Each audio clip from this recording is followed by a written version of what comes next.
Hello, I'm Debbie Bell-Hosking for FinextraTV here at Sibos 2022 in Amsterdam. And I'm joined by Alan Marquard of Mastercard. We're going to be chatting about applications and cross-border payments. Alan, hello. Hello, good to be here. It's great to be here, and in person as well, which is great for Sibos. It's amazing to be amongst such activity and excitement and energy again. It's just brilliant. Oh, that is really good to hear. And I'm sure there's a lot of talk on the floor. Something I want to ask you in terms of payments is consumer and businesses, what are they looking for in payments in 2022? And how do you think this has been shaped by the pandemic and also the rising gig economy? It's a really interesting one. I think compared to a few years ago, you might have said just cheaper cost, for example.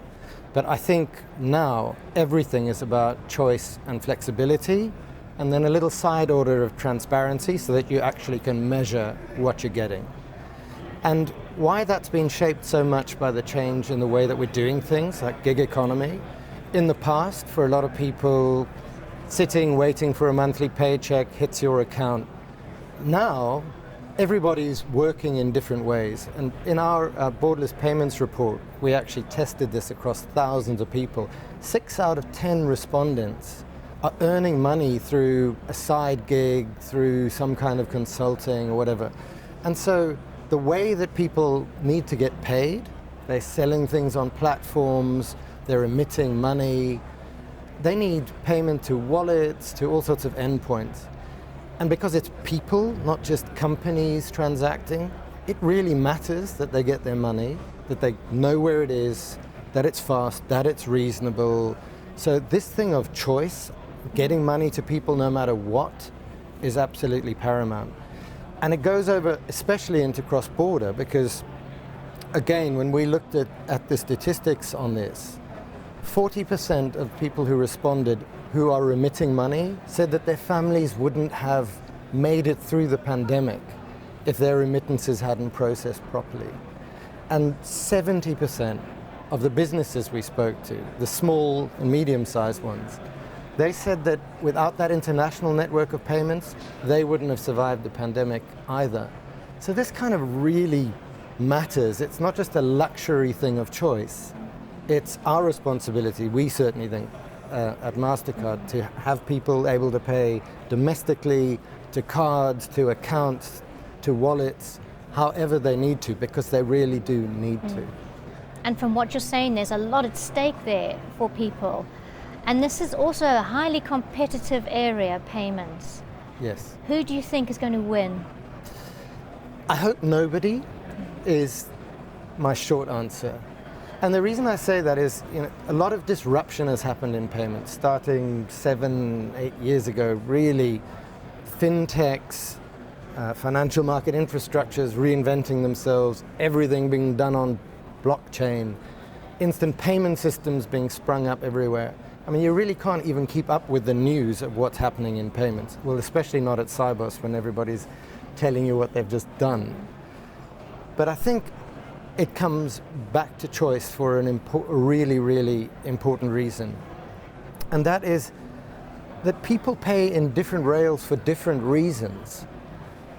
Some payments need to be fast. Some actually don't. They cause trouble if they're fast. They need liquidity. They need ways to receive.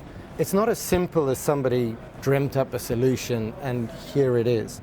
So that's the very reason why we collaborate all over the place and we try to be in a whole lot of different domains. And so some facts people won't know about us because we are a card company.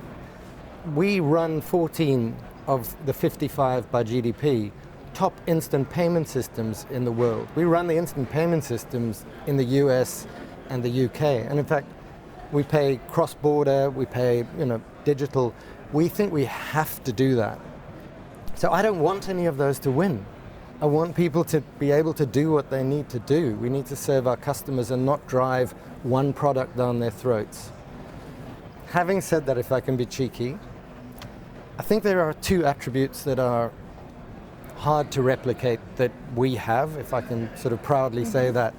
And one part of it is the resilience, the knowing how to operate, knowing how to protect consumers, guard against fraud. It's very hard to mature that in a short space of time if you've come up with a new idea. But possibly even bigger is network.